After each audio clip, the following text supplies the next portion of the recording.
चाहता हूँ सरकार से, एक आपको ये गन्ने का पेमेंट नहीं दिखाई दे रहा है, 130 करोड़ हमारा 1 साल से बाकी पड़ा है, और आपको हमारी पराली दिख जाती है जिसमें एक एकड़ में 3-3, 4-4 हज़ार रुपये उसको उठाने का खर्चा है, और वो मुट्ठी भर पराल होती है कंबाइन की कटी।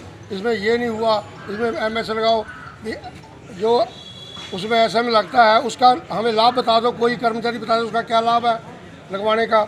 तो ये सारी चीज़ें किसानों के ऊपर जानबूझ के थोपी जाती हैं, किसानों को तंग करने के लिए, कि किसी ना किसी तरीके से ये बिल्कुल भूखे बंगाली भिखारी हो जाए और हमारे नीचे काम करें, हमारे मजदूर बन के काम करें। इनका मैं उस परिवार से हूँ जिस परिवार में आज़ाद हिंद फौज में सरदार गुरदयाल सिंह बराड़ जो सुभाष चंद्र बोस जी का बॉडीगार्ड रहा है, मैं उस परिवार में इसे लमेट करता हूँ। हमें पता है कि अंग्रेज़ों से आज़ादी हमारे बुज़ुर्गों ने कैसे ली थी, वो लोगों की बातें सुना करते थे, हमें बताया करते थे हमारे बुज़ुर्ग। उनसे अंग्रेज़ों से तो आज़ादी वसूल कर लिया आप लोगों ने, पर मैं वादा करता हूँ इस व्यापारियों से, अंबानी अडानी से, देश के गुलामों से कभी आज़ादी आपको नहीं मिल पाएगी। हम इस बात का वादा करते हैं। कोई भी आदमी इनसे आज़ाद नहीं करवा पाएगा। आज आपके पास मौका है, सारे किसान इकट्ठे हो जाओ भाइयों, अपनी लड़ाई लड़नी है। हमने अपने लिए अपना हक मांग रहे हैं, हम अपनी फसल का पूरा रेट मांग रहे हैं। आज MSP 1940 रुपये धान का रेट है। आज आके किच्छा मंडी में देख लो, रुद्रपुर मंडी में देख लो, 13.5 और 1400 रुपये को हमारा धान बिक रहा है। कोई मंडी में कोई प्रावधान नहीं, मंडी में 100 किसान का नहीं बिकेगा। एक एकड़ पे 22 क्विंटल की MSP लागू है। एक एकड़ में 32 क्विंटल धान निकलता है, जिसमें 25,000 रुपये एक एकड़ का खर्चा है। हमें बताओ कितने पैसे बचे।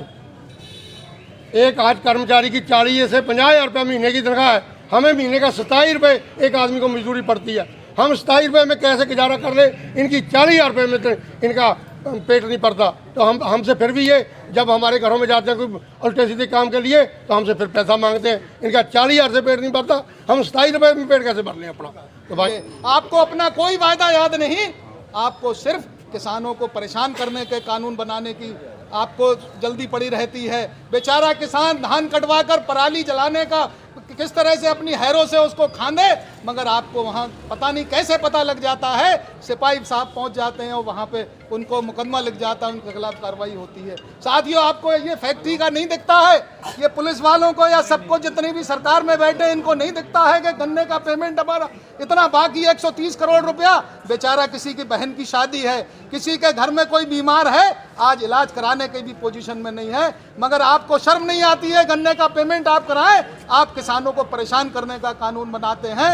हम इस सरकार से मांग करते हैं, राष्ट्रपति से मांग करते हैं कि ऐसी जुल्मी सरकार को बर्खास्त किया जाए और राष्ट्रपति शासन लगाकर ऐसे गुंडे मवाली सांसदों विधायकों से इस हिंदुस्तान को आज़ाद कराया जाए। और कल बहुत शांतिपूर्वक तरीके से किसान वहाँ त्रिकुनिया गांव में गए थे विरोध करने के लिए, वहाँ उप मुख्यमंत्री आ रहे थे, तो वहाँ पर एक मंत्री हैं, केंद्रीय राज्य मंत्री, उनके लड़के ने उन किसानों पर गाड़ियाँ 3-4 चढ़ा दी, और गाड़ियाँ चढ़ाने के बाद उसमें 8 किसान शहीद हो गए और कई घायल हुए हैं, बहुत बड़ी तादाद में। तो इसलिए ये हमारी मांग है, और मुझे पूरा भरोसा है कि जब, जैसे अभी हमारे साथी ने कहा कि जब गीदड़ की मौत आती है तो गांव की तरफ भागता है, तो उसी तरह से ये है, ये भारतीय जनता पार्टी के जो 8 लोगों की शहादत किसानों की हुई है, ये भारतीय जनता पार्टी के ताबूत में आखिरी कील साबित होगी, और यहाँ का किसान इस भारतीय जनता पार्टी की सरकार को उखाड़ फेंकेगा और आदरणीय अखिलेश यादव जी को उत्तर प्रदेश का मुख्यमंत्री बनाएगा। 2.5 महीने का मंत्री जो संविदा पे है, आप बताओ कि 2.5 महीने से ज़्यादा उसके पास टाइम नहीं है। जब तक अपने मंत्रालय में रंगाई पुताई कराएगा अपने ऑफिस में, और जब फाइल खोलेगा पता लगा आचार संहिता लग गई, उसका टाइम हो गया ख़त्म। उसे शर्म नहीं आई कि हमारे ग्वारी और गोटिया में 2 नौजवानों को परसों रात में गोली मार दी गई 8:30 बजे, और उन्हीं की जाति का ग्वारी का एक गंगवार और उसमें एक गोटिया का ठाकुर, दोनों नौजवान मार दिए गए। 8 साढ़े 8 बजे भेड़ी से जा रहे थे, उन्हें गोली से मार दिया गया। और यहाँ का विधायक जो अभी नया 2.5 महीने का मंत्री बना है, वो पूरा स्वागत कराता, पूरे भेड़ी में घूमता रहा। उसे ये शर्म नहीं आई कि 2 जवान मर गए हैं, और वो दोनों जवान जो मरे हैं, मुझे कहने में कोई हिचक नहीं है, दोनों ने भारतीय जनता पार्टी को वोट दिया था। और फरवरी के महीने में चुनाव होगा, कई चरणों में चुनाव होगा, और मार्च 15 अप्रैल तक उत्तर प्रदेश में आदरणीय अखिलेश यादव जी की समाजवादी पार्टी की सरकार बनने जा रही है। और मार्च 15 में जैसे ही आपकी सरकार बनेगी, तभी किसानों के दिन अच्छे आएंगे, तभी गरीबी कम होगी, तभी ये जो महंगाई इन्होंने कर दी है, खाने का तेल, डीजल, पेट्रोल, गैस में आग लग गई, क्या करेगा गरीब आदमी। और इन्होंने कहा था कि बहुत हुई कि महंगाई की मार, अब की बार भाजपा सरकार, कहाँ गए वो नारे।